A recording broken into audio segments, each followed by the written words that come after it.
The morning sun cast long shadows across Willow Creek's cobblestone streets as Reverend John completed his usual post-mass routine.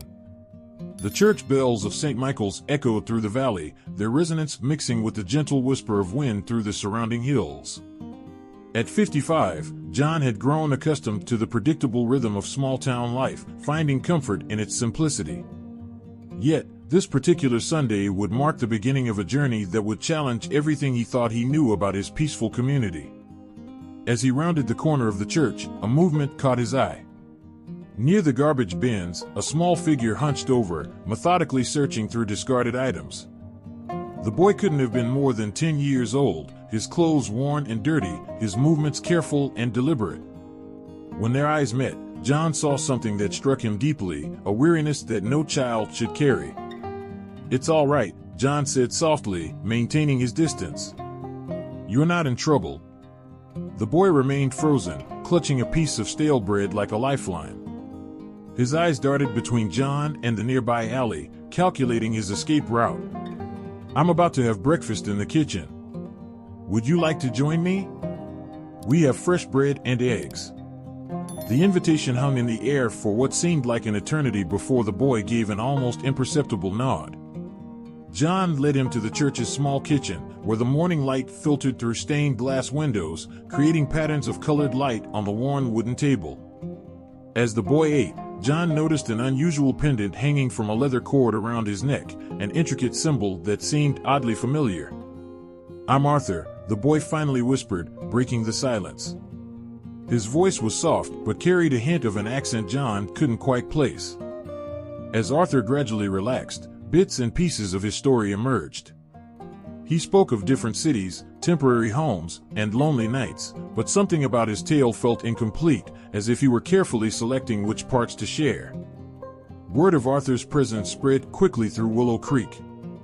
Sarah Thompson, the town's librarian, brought him new clothes. Mike Rogers, who owned the local diner, insisted on providing hot meals. Yet others watched from a distance, whispering their concerns about a stranger in their midst. The town was divided between those who saw a child in need and those who feared change in their carefully ordered world. As days turned into weeks, John noticed peculiarities that didn't quite fit. Arthur would sometimes pause in front of the church's oldest stained glass window, staring at it with an intensity that seemed beyond mere curiosity. He hummed melodies that John had only heard in ancient hymns, ones rarely sung in modern services. And then there was the pendant. Its symbol matched a pattern John had seen somewhere in the church's archives, but he couldn't remember where. One evening, as John was organizing old church documents, he found a weathered photograph that made his heart skip a beat. It showed a group of people standing in front of St. Michael's, dated 1945. In the background, barely visible, was a banner bearing the same symbol as Arthur's pendant. When he looked closer at the faces in the photograph, one woman's features struck him as hauntingly familiar. She had Arthur's eyes.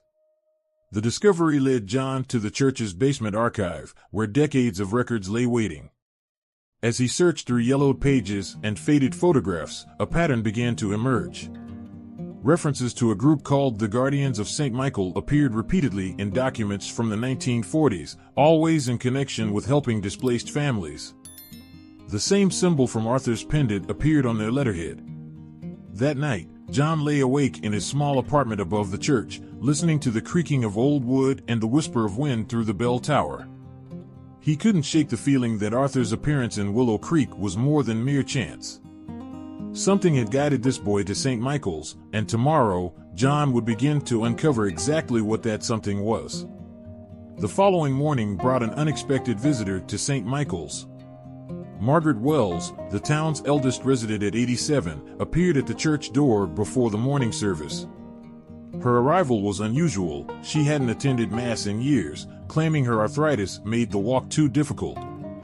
Yet here she was, clutching an old leather-bound book to her chest, her eyes scanning the church grounds with unusual alertness. When she spotted Arthur helping John tend to the garden, she gasped audibly. The boy looked up, and something passed between them, a flash of recognition that seemed impossible given their age difference. Margaret's hands trembled as she approached, her eyes never leaving Arthur's face. I knew they'd send someone eventually, she whispered, though neither John nor Arthur understood what she meant. Inside the church, Margaret's story spilled out in fragments. She spoke of her younger days as a secretary at St. Michael's, of mysterious meetings in the church basement, and of families who appeared in the night and disappeared by morning. We called ourselves the Guardians, she explained, her voice growing stronger with each word. This church wasn't just a place of worship, it was a sanctuary for those who needed to disappear. John listened intently, his mind racing to connect these revelations with Arthur's presence. Margaret opened her book, revealing it to be a diary from 1945. Inside were detailed accounts of the church's secret activities, including sketches of the symbol that matched Arthur's pendant. This was our mark, she explained. It meant safety, protection, a promise to those in need. As Margaret spoke, Arthur remained unusually still, his hands unconsciously clutching his pendant. The old woman noticed the gesture and smiled knowingly.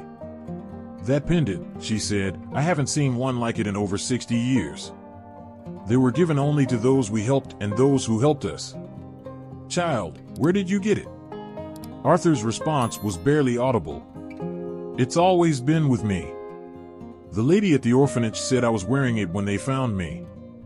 His words hung in the air, heavy with implication. Margaret's eyes filled with tears as she reached into her diary and pulled out a folded piece of paper.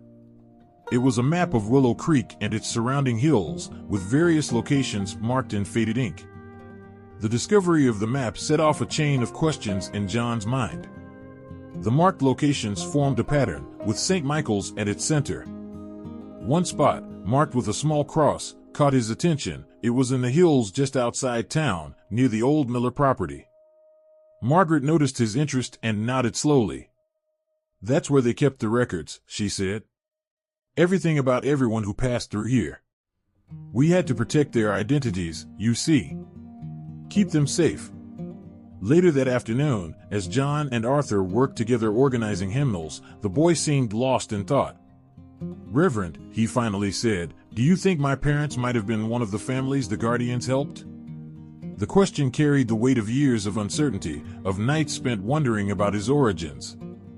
John placed a gentle hand on Arthur's shoulder, choosing his words carefully.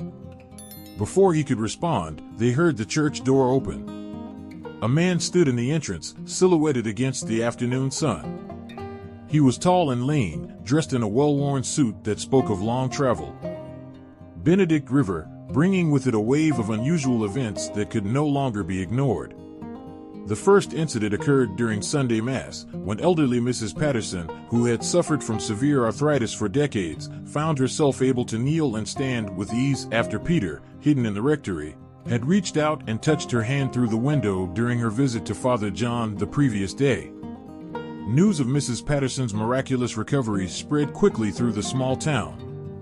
Soon, other parishioners began reporting similar experiences. The church garden, which had been struggling for years in poor soil, suddenly burst into bloom with flowers of unprecedented size and beauty. The ancient stained glass windows, dulled by years of exposure to the elements, began to shine with renewed brilliance, their colors more vivid than anyone could remember. John struggled to maintain the secrecy surrounding Peter's existence, but the signs of the child's extraordinary nature became increasingly difficult to conceal.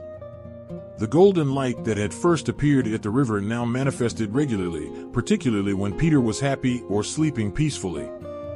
The rectory itself seemed transformed by his presence, the air filled with a subtle fragrance of roses, even in the dead of winter, and visitors often remarked on the profound sense of peace they felt within its walls.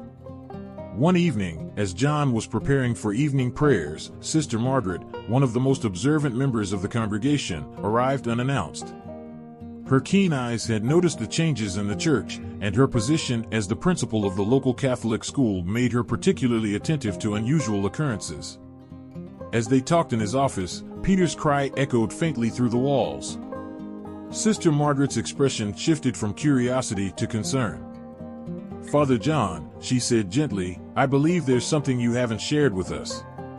Before John could respond, a soft golden glow began to seep under his office door, filling the room with its warm radiance.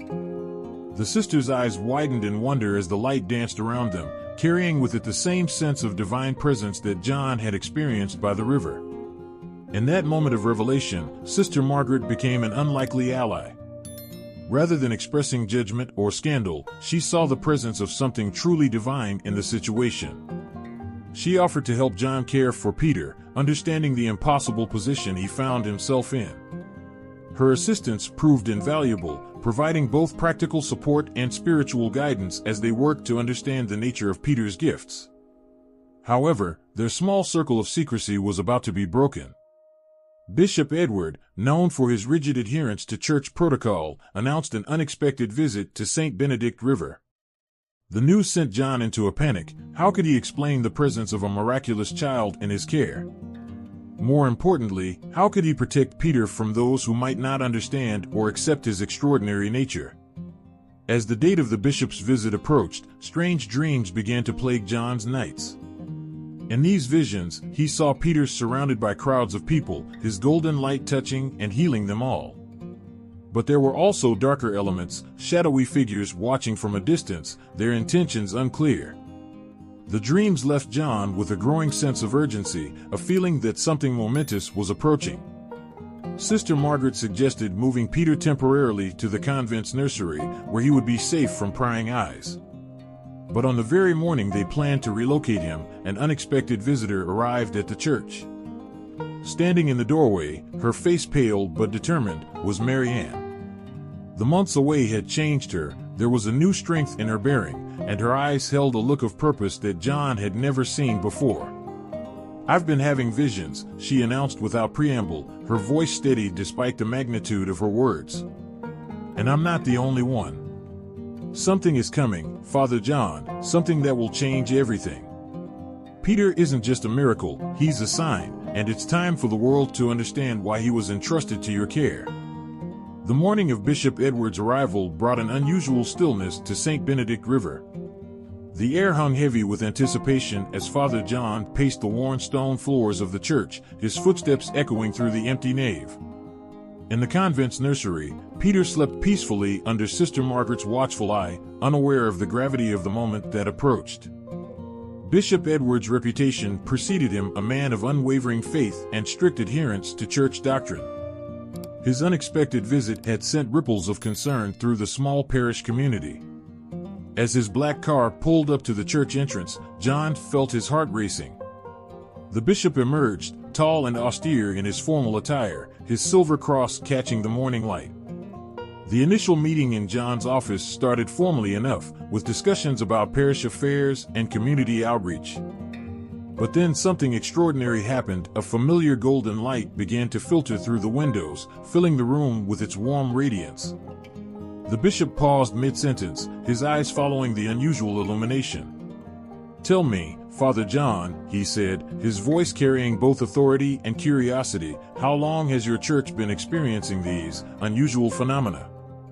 Before John could formulate a response, a gentle knock interrupted them. Mary Ann stood in the doorway, her presence both unexpected and somehow inevitable. "Your Excellency," she began, her voice steady despite the tension, "what you're witnessing is just the beginning of something remarkable." Over the next hour, Mary Ann shared her story not just of Peter's birth, but of the visions that had guided her during her absence. She spoke of dreams filled with celestial light, of divine messages that assured her of her child's sacred purpose. As she spoke, the atmosphere in the office transformed. The air grew sweet with the scent of roses, and the temperature, despite the warmth outside, became pleasantly cool. The bishop listened intently, his stern expression gradually softening as Mary Ann described her spiritual journey and the mysterious events surrounding Peter. "I spent months in prayer and contemplation," Mary Ann explained, trying to understand why this was happening. "The answers came not in words, but in signs that led me back here, to Father John and to my son." She described vivid dreams where angels spoke of a divine plan, of a child whose presence would remind people of God's endless capacity for love and mercy. The bishop remained silent for a long moment after she finished speaking. His next words surprised them both, "Show me the child." It wasn't a request, but neither was it a demand. It was the voice of someone who recognized they were standing on holy ground. Sister Margaret had prepared for this moment. In the convent's nursery, Peter lay in his crib, surrounded by toys and bathed in the soft light filtering through lace curtains. As they entered, the infant turned his head toward them and smiled. What happened next would be forever etched in their memories. The golden light that had become Peter's signature manifestation appeared again, but this time it was different. It spread through the room in intricate patterns, creating what appeared to be ancient sacred symbols on the walls before dissolving into a gentle, encompassing glow. Bishop Edward, moved by what he witnessed, approached the crib with reverent steps. As he reached down to touch Peter's small hand, the bishop's composure broke. Tears streamed down his face as he experienced something profound, a vision, he would later explain, that showed him moments from his own past, healing spiritual wounds he had carried since childhood. In that touch, he understood that Peter's gifts were real and divine in nature. The revelation transformed the tense atmosphere into one of shared wonder. Bishop Edward, known for his conservative approach to claims of miracles, found himself confronted with undeniable evidence of divine intervention. His response would change everything, not just for Peter, John, and Mary Ann, but for the entire community of St. Benedict River. The monastery of St. Michael stood atop a rolling hill, its ancient stones weathered by centuries of prayer and contemplation. As Father John's car wound up the narrow road, Mary Ann held Peter close, watching the impressive structure grow larger against the horizon. Bishop Edward had arranged everything with remarkable speed, transforming the monastery's east wing into a private sanctuary for them. The transition happened quietly, away from the curious eyes of St. Benedict River's townspeople. Brother Thomas, the monastery's elderly keeper, greeted them at the heavy wooden gates, his kind eyes crinkling with genuine warmth. "We've been expecting you," he said, leading them through corridors that smelled of beeswax and incense. The bishop told us to prepare for something extraordinary, but he didn't explain exactly what.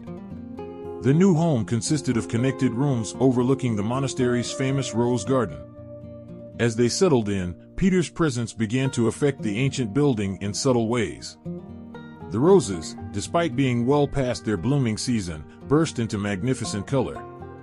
The centuries-old stained glass windows seemed to catch and hold light longer than usual, creating dancing patterns on the stone floors. Brother Thomas became their first ally within the monastery walls. He noticed how the chronic pain in his joints eased whenever he spent time near Peter, though he never spoke of it directly. Instead, he brought them fresh bread from the monastery's kitchens and shared stories of the building's long history, his voice carrying the weight of ancient wisdom. One morning, about a week after their arrival, something unprecedented occurred. Peter, now able to sit up on his own, reached out toward a painting of the Annunciation that hung in their common room. The artwork, darkened by ages of candle smoke and time, began to change before their eyes. Colors brightened, details emerged from the shadows, and soon the painting looked as fresh as the day it was created centuries ago. Word of the restoration spread through the monastery like wildfire. The other monks, initially skeptical of their new residence, began to take notice.